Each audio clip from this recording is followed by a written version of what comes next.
Merhaba, nasılsınız? Hoş geldiniz. Hoş bulduk hocam.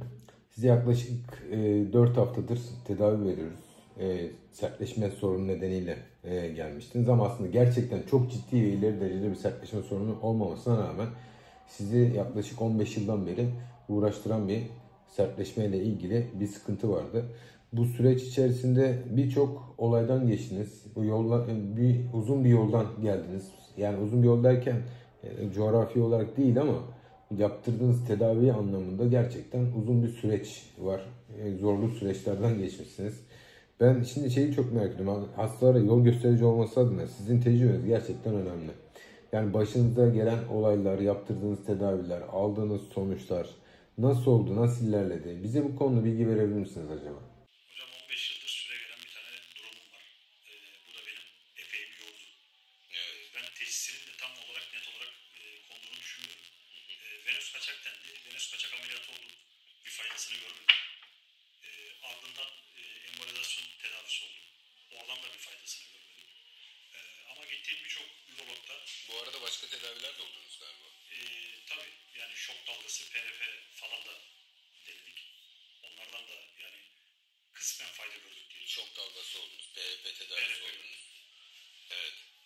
Kısmen tedavi gördük. Bu arada odaklanmayan bir testosteron vardı galiba. Testosteron tedavisi. Yani daha önceki yerlerde mesela gittiğim yerlerde açıkça söylemem gerekirse hocam sizin gibi prolaktini soran, LSH soran, testosteron, ostrojeni soran olmadı yani. Bunlar da bende düşük olduğunu tespit ettim. Testosteron galiba 280 civarında falan tespit. Evet. Yani istenilen değerlerin biraz aşağısında gözüküyordu. Aynen. Size geldikten sonra aldığımız tedavilerle özellikle bu testosteron tedavisiyle ciddi bir ilerleme kaydettim. Bu kadar zamanda ben de bunu tahmin etmiyordum. Şimdi artık 4. haftaya girdik. Evet, 4. haftaya girdik. Yavaş yavaş testosteron etkisini göstermeye başladı. Evet. Şimdi bu süreç içerisinde ifade etmek gerekirse sizin aslında hani bu PDB inhibitör dediğimiz grupla aslında cevap alıyorsunuz. Evet. Yani bir ereksiyon sağlıyorsunuz ama almadığınız zaman da ereksiyon oluyor ama istediğiniz kalitede olmuyordu. Bu da bir ister istemez bir güvensizlik, bir anksiyete, stres kaynağıydı sizde. Genç erkeklerde bu venöz kaçakla ilgili durumu tedavi etmekte fayda var ama yani ne yazık ki operasyonların başarı oranları %100 değil zaten. %60-80 arasında değişiyor. Zaten ileri yaş olduğu zaman biz bu venöz kaçakla ilgili herhangi bir cerrahi zaten önermiyoruz. Ama genç erkeklerde bir umut yapılıyor gene. Sonuçta oradan çıktığınız bir de venöz embolizasyon işlemi yaptırdınız gene. Ama onda da istenen sonuç olmadı. Ama şok dalgası da gene kaç seans yaptırdınız? 6 seanstı. 6 seans yaptırdınız. Onun üstüne bir de PRP tedavisi uygulandı. Ama benim dikkatimi çeken siz geldiğinizde özellikle testosteron seviyesinin bir tık düşük olması. Çok da düşük değil gerçi de 200'den 290 arasında seyrediyordu galiba değil mi? Yani normal şartlarda şikayet varsa Avrupa Üroloji Birliği 350'nin altındaki değerlerde tedaviye başlayın diyor hastaya. Biz ne yaptık? Nasıl bir uygulama yaptık sizde? Aslında birçok tedaviyi aynı anda kullandık. Ne yaptık? Lipus yaptık.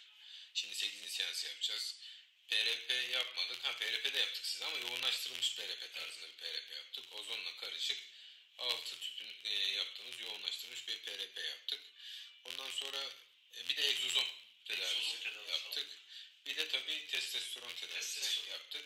Ama direkt hazır testosteron yerine vücudun kendi üretimini arttıracak bir testosteron tedavisi planlaması yaptık. Baktık mı peki, kontrolü yapmadık değil mi? Şu an daha kontrolünü yapmadık. Bir ayın dolmasını bekliyoruz. Bir ayın dolmasını bekliyoruz. Hemen bir hafta 10 gün sonra. Bir hafta 10 gün sonra yapacağız.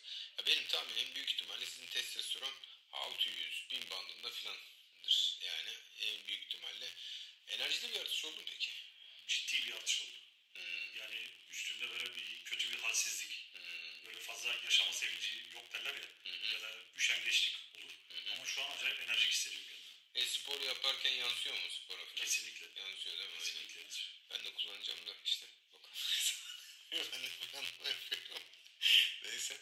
İyi ama sevindim. Önemli olan enerjinin de artması. Hocam kendimi dinlenmiş hissediyorum. Bu testosteronun bu kadar ben fayda edeceğini, etki edeceğini düşünüyorum. Biz size klomen programı başladık diye böyle aslında şey oldu. Siz normal testosteron başlamış olsaydık sizin etki daha erken başlardı. Ama hani testiküler atrofi ya da hani ileride bir çocuk beklentisi falan tabii onun kısıtladığı için öyle başlayamadık.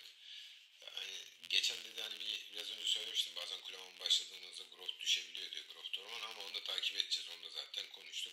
Şimdi bugün de tedavinin son gününde hem lupus yapacağız hem de botoks tedavisi vereceğiz. Artık iyice zirveye, nirvana'ya doğru gideceğiz artık o saatten sonra, gerisi size kalıyor. İnşallah. Arada kontrollere, bir de bu arada testosteron tedavisini uzatacağız. Evet. Tabii onu uzatacağız. Çünkü belli bir süre artık öyle gitmemiz lazım. Yani 1 aylık 2 aylık bir tedavi olmayacak bu. Bence en az 6 ay 1 senelik bir sürece doğru gideceğiz TRT tedavisinde. Tabii ilerleyen dönemde gene bağlantıda oluruz her zaman. Yani çok sevindim toparlamanıza. Çok teşekkür ederim.